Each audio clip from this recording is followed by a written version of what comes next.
Olá, turma, tudo bem? Professor Fábio com vocês para a atividade da semana 19 e 20. Nós vamos continuar o estudo dos povos originários das Américas, né? Aprendemos sobre os índios, sobre os incas. Agora é a vez dos astecas. E para facilitar a compreensão, tá? Os astecas são um dos povos aí que nós temos mais informações por causa dos códex, que eu vou falar mais adiante com vocês o que são. Eu deixei então um vídeo aqui para ajudar na compreensão. Assista o vídeo, está muito bem elaborado, vídeo excelente do Nerdologia, do canal Nerdologia, que fala sobre os astecas, inclusive a origem desse nome e por que que eles são chamados de astecas. Na verdade, eles mesmos não se chamavam de astecas. Mas fica aí a dica, né? Dá uma assistida no vídeo, o vídeo vale muito a pena, então eu convido vocês a assistirem, tá bom? Pessoal, os astecas, eles viviam na região que hoje é o atual México, mas não simplesmente no México, tá? Eles ocupavam ali desde o México até a América Central, né? Então eles tinham uma certa influência ali nas regiões da Guatemala e era um grande império que foi encontrado aqui, né, pelos espanhóis em 1519. E aí, a partir de então, passa a haver uma disputa de poder que vai acabar aniquilando esse império. Claro que os espanhóis sozinhos, né, eles não conseguiriam vencê-los. Então, eles começam a fazer alianças com vários outros povos para enfraquecer o domínio dos astecas ou mexicas, né, como eles mesmos se chamavam, daí a origem do nome México, e vai acabar sendo destruído esse império, vai acabar sendo conquistado pelos conquistadores espanhóis, tá bom? Então vamos lá. Uma das características do Império Azteca é o fato deles construírem grandes cidades. Cidades, nessa época, maiores e até mais estruturadas do que as cidades da Europa. Estranho, né? Eles, colonizadores, achando que vão trazer a civilização, e encontram uma civilização aqui, né? Nas Américas. Essa civilização, claro que tinha costumes diferentes, hábitos diferentes, tá bom? Mas uma das características que a gente vai ter aqui é a construção de grandes templos. Inclusive, haviam prédios com apartamentos, né, para se viver aí em alguns dois, três andares aí. Muito legal isso aí, a gente pensar que eles já faziam esse tipo de construção antes mesmo da chegada dos europeus, né? Nossa atividade, então, fala um pouco ali sobre a localização desse, desses povos, né? Porque eram vários povos que eram controlados por um desses povos, que no caso eram os mexicas, e eles fundaram ali a sua capital, né? Na cidade-estado Tenochtitlan, né? E era a que hoje é a capital do México. Então nós vamos ter aí uma referência, depois a gente vai aprender um pouco sobre isso. Então, na realidade, nós temos duas cidades importantes: Tenochtitlan, que era a capital do Império Azteca, né? E haviam vários outros, tá, pessoal? Havia outras cidades aí, estado, sempre aquelas cidades independentes que eram conquistadas e passavam a pagar tributos para o imperador, tá? O chefe do Império Azteca. E aqui nós temos a cidade de Teotihuacan. Então, na primeira ilustração, nós temos, na realidade, uma representação artística de como era a capital do Império antes da conquista espanhola. Nessa outra cidade, que é a Teotihuacan, nós temos aqui a pirâmide do Sol, né? Essa vista aqui tem uma outra pirâmide chamada Pirâmide da Lua. E essa região aqui ainda existe, tá? É um grande sítio arqueológico onde as pessoas visitam e podem conhecer aí toda a estrutura, toda a arquitetura, né? E um pouco da cultura do Império Azteca. Então nós temos, além das ruínas das cidades, de toda essa fonte, né, arqueológica para ser estudada, nós temos os códices.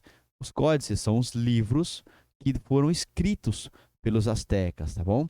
Então nós temos vários códex ali, muito mais, mas só que foram destruídos, muito mais foram destruídos, mas sobraram alguns aí muito relevantes, como o caso do Códice de Mendonça e do Códice Florentino, que vão tratar aí sobre os costumes, sobre os hábitos, sobre o cotidiano dos astecas, né? Sobre a religião dos astecas. Então é daí que nós temos uma rica fonte de informação. Aqui é um outro códex, tá? Para vocês entenderem o que que são. Códex são livros, né? E que eram manuscritos, escritos manualmente. Então esses desenhos aqui eram todos feitos manualmente. E aqui você tem uma escritazinha, né, nos glifos, que são esses desenhos, e eles também tinham letras, tá? Então era um alfabeto bem completo, com glifos e com letras. Mas o- os espanhóis, quando eles começaram a conquistar, eles precisavam entender o que estava escrito, né?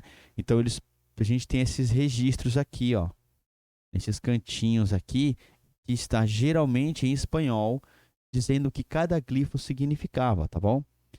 Então, pessoal, já que eles tinham uma estrutura, né, de escrita, já que eles tinham um livro sendo escrito, obviamente, eles também tinham um sistema de ensino, uma educação, né? E lá havia dois tipos de escola, tá? Uma escola chamada Calmecac, que era uma escola para a elite, para as pessoas que iam governar, para as pessoas que se tornassem soldados.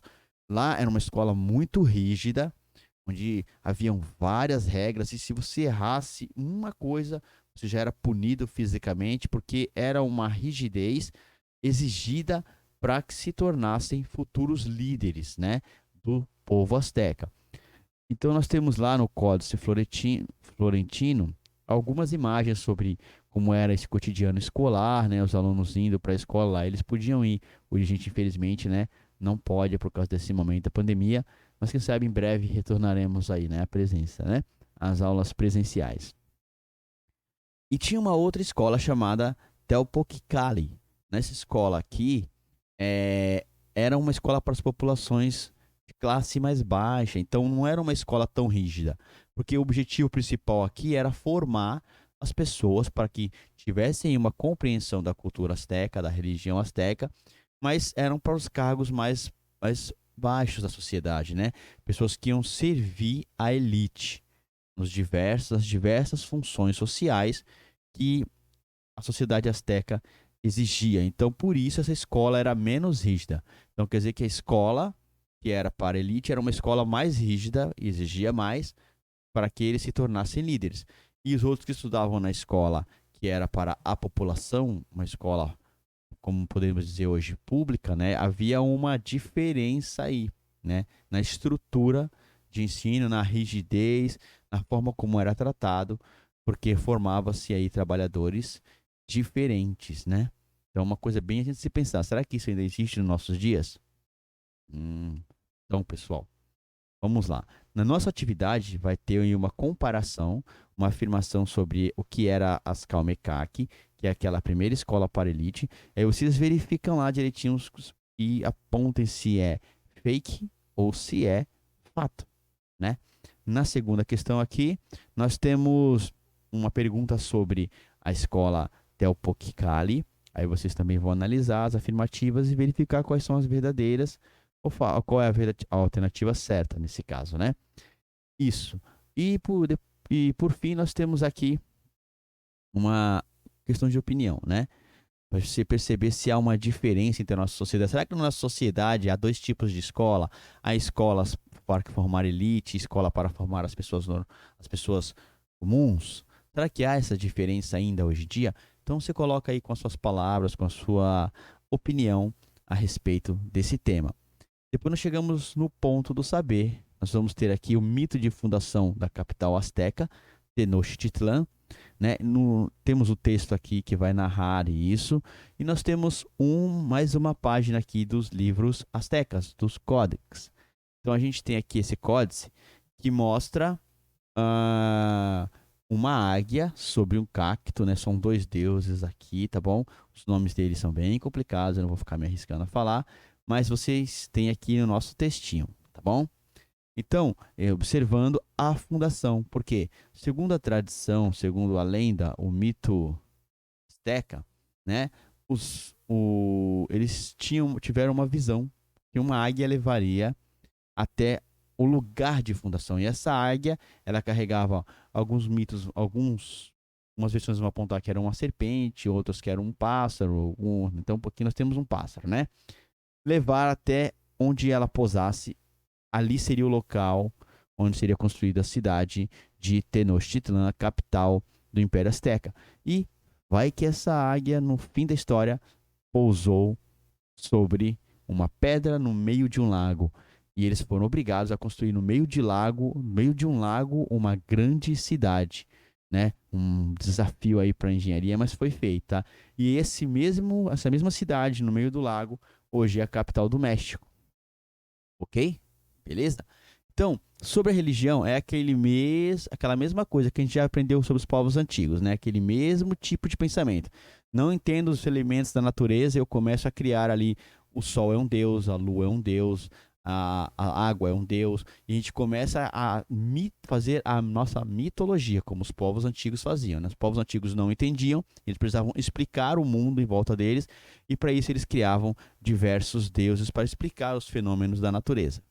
Então, quando uma religião ela tem muitos deuses, ela é uma religião politeísta.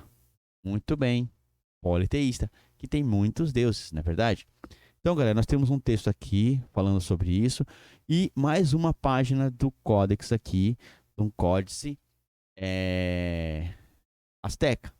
Aqui nós temos a representação, novamente, de dois deuses aqui, tá bom? Aqui em cima do altar, que é o Tzolpantli, tá? Nós temos aqui a parede feita de caveiras, e realmente eles faziam paredes nos templos feitas de caveira, tá? Que é a Quattripantli, o nome dessas paredes aqui. E aqui nós temos os deuses, onde era apresentado o sacrifício. Então você percebe que a existência de caveiras aqui já mostra que pessoas eram sacrificadas aos deuses na tradição e na religião, né? Azteca, tá bom? Então a gente tem aí uma relação direta com o Códex e um texto aqui explicativo onde vai contar a história do deus Tlaloc, né? E do deus Huitzilopochtli, que é esse aqui, ó, Huitzilopochtli. Esse aqui é o Tlaloc, tá bom? Então a gente tem aí um deus da natureza, um outro que é um dos principais deuses da mitologia azteca, beleza? Então agora nós vamos ter aqui uma atividade de reflexão. Essa é a bandeira atual do México. Então, olha aqui, ó. O que isso aqui representa? Uma águia carregando uma cobra sobre um cacto no meio de um lago. A gente já viu isso lá na tradição azteca, não é? Então, galera, é isso aí. A gente tem que verificar e, a partir da nossa percepção, qual é a relação, na primeira questão, entre a bandeira do México e a tradição azteca. E depois nós vamos ter ainda, analisando a fonte 3 sobre a religião, né? Nós vamos falar aqui que tipo de religião eles tinham, tá bom? E por fim aqui nós temos ainda, né, uma afirmativa que diz a respeito da existência de sacrifícios humanos na religião azteca. E aí a gente vai fazer análise, né? É fato ou fake isso? Ok, pessoal? Basicamente, essa é a nossa reflexão sobre a cultura asteca. A gente percebe que há uma mudança, inclusive uma das alegações aí, né, dos espanhóis para destruir é o fato da religião deles ser uma religião politeísta, então tem uma questão religiosa, uma negação da cultura asteca, né, também da forma como eles viviam, e isso aí era quase uma contradição, porque um povo tão bem desenvolvido, com cidades enormes, com irrigação, com água sendo levada, né, até os templos, a cidade, até o centro da cidade, com rede de esgoto, né, desenvolvida, com estradas desenvolvidas, de repente ainda era uma civilização que realizava sacrifícios humanos e que vai gerar ali um choque muito grande cultural, né, de estranhamento entre a cultura espanhola, entre os espanhóis conquistadores que estão chegando e os nossos amigos astecas. Ok, pessoal? Fica aquela frase de reflexão aí de um grande pensador, um filósofo chinês, tá? Confúcio. Aquilo que escuto, eu esqueço. Aquilo que eu vejo, eu lembro. Aquilo que faço, eu aprendo. Então vamos lá, galera, fazer as atividades e praticar a nossa aprendizagem, né? Praticar aquilo que a gente ouve, o que a gente vê, né? Para que a gente possa realmente aprender, tá bom? Valeu, galera. Fica até a próxima aula para vocês e obrigado mais uma vez por nos acompanhar aí. Fique com Deus. Até a próxima. Tchau, tchau.